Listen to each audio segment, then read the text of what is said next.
Tamil Junior, May 1976. Get ready. 10 seconds. 5 seconds. Start. தலைவர் அவர்களே, இன்று தமிழக அரசின் சார்பில் அளிக்கப்பட்டுள்ள விவசாயத்துறை பற்றிய மானிய கோரிக்கையை ஆதரித்து என்னுடைய கருத்துக்களை தெரிவிக்க விரும்புகிறேன். தமிழ்நாட்டில் சுமார் 80% மக்கள் விவசாயம் செய்பவர்களாகவும் கிராமங்களில் வசிப்பவர்களாகவும் இருக்கிறார்கள். அவர்களில் பெரும்பாலானவர்கள் ஏழைகள் என்பதையும் அனைவரும் அறிவோம். ஆனால் அவர்கள் செய்யும் விவசாய தொழில் மிகவும் முக்கியமான தொழிலாகும். ஆகவே அவர்களுக்கு நாம் அதிக முக்கியத்துவம் கொடுத்தாக வேண்டும். எல்லா திட்டங்களையும் விட விவசாய உற்பத்தி திட்டங்களுக்கு அதிக பணம் ஒதுக்கப்பட வேண்டியது மிகவும் அவசியம்.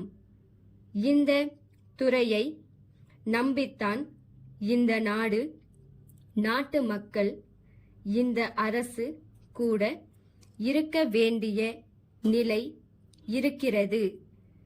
இந்த அரசும் இந்த நாட்டிலே உள்ள விவசாய மக்களுக்கு செய்ய வேண்டியவைகளை காலகாலத்தில் செய்து கொண்டு வருகிறது. எனினும் இத்துறையில் செய்ய வேண்டிய சீர்திருத்தங்களும் முன்னேற்றங்களும் ஏராளமாக இருக்கின்றன என்பதையும் அரசு மறந்து விடுவதற்கில்லை.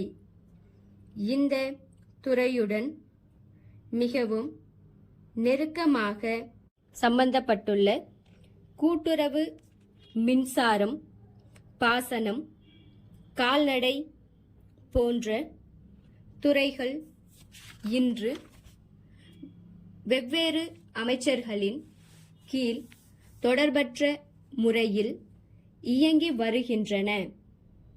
இந்த நிலை விவசாய உற்பத்தி வளர்ச்சிக்கு உறுதுணையாக அமையவில்லை என்பது இப்பொழுது பரவலாக உணரப்படுகின்றது. இதனை கருத்தில் கொண்டு இந்த துறைகள் எல்லாம் ஒரே அமைச்சரின் கீழ் கொண்டு வருவதற்கான நடவடிக்கைகளை மேற்கொள்ள வேண்டும் என்று அரசை நான் கேட்டுக்கொள்கிறேன். நாட்டில் ஏற்பட்டுள்ள வறட்சி நிலை காரணமாக விவசாய துறையிலே நெருக்கடி நிலை ஏற்பட்டுள்ளது. இதன் காரணமாக வியாபார துறையிலும் தொழில்துறையிலும் தேக்கம் ஏற்பட்டு நாட்டின் பொருளாதார நிலை பாதிக்கப்பட்டுள்ளது. இந்த சமயத்தில் மக்களுக்கு தேவையான அத்தியாவசிய பொருள்களை விவசாயிகளுக்கு விநியோகம் செய்யவும் அப்பொருள்களை வாங்குவதற்கான சக்தியை அவர்களிடத்தில் ஏற்படுத்துவதற்குமான சில திட்டங்களை நமது அரசாங்கம் ஏற்கனவே தீட்டியிருப்பதை நான் முழு மனதுடன் வரவேற்கிறேன். வறட்சி நிலை காரணமாக மக்களுக்கு கிடைக்க வேண்டிய அத்தியாவசிய பண்டங்களின் உற்பத்தி குறைந்துவிட்டது. எனவே விவசாயிகளுக்கு போதிய வருமானத்தை ஏற்படுத்தி தர வேண்டிய பொறுப்பு அரசுக்கு உள்ளது. சென்னை, மயிலாப்பூர், ராஜா பட்டு துணி உற்பத்தியாளர்கள் மற்றும் விற்பனையாளர்களிடம் இருந்து திருச்சி பெரிய தெரு குமரன் துணிக்கடை உரிமையாளர் திருவாளர் V.S. கந்தசாமி அவர்களுக்கு அன்புடையீர். நேற்று காலை நீங்கள் தொலைபேசியில் பேசிய போது கேட்டுக்கொண்டபடி 10 விதமான பட்டுப்புடவைகள் அடங்கிய கட்டு ஒன்றினை இன்று பதிவு அஞ்சல் மூலம் அனுப்பி வைத்துள்ளோம் என்பதை மகிழ்ச்சியுடன் தெரிவித்துக் கொள்கிறோம்.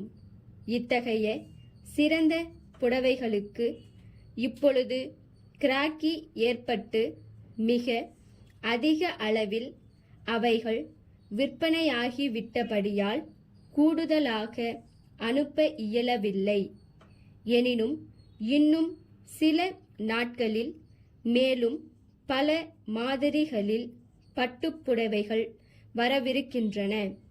இத்துடன் எங்களிடம் தற்பொழுது கைவசமுள்ள மிக உயர்ந்த கம்பளி மற்றும் நவீன பருத்தி துணிகளின் விலை பட்டியல் ஒன்றை தங்கள் மேலான பார்வைக்கு இணைத்துள்ளோம். என்றும் தங்கள் ஆதரவை விரும்பும் தங்கள் நம்பிக்கையுள்ள ஸ்டாக்.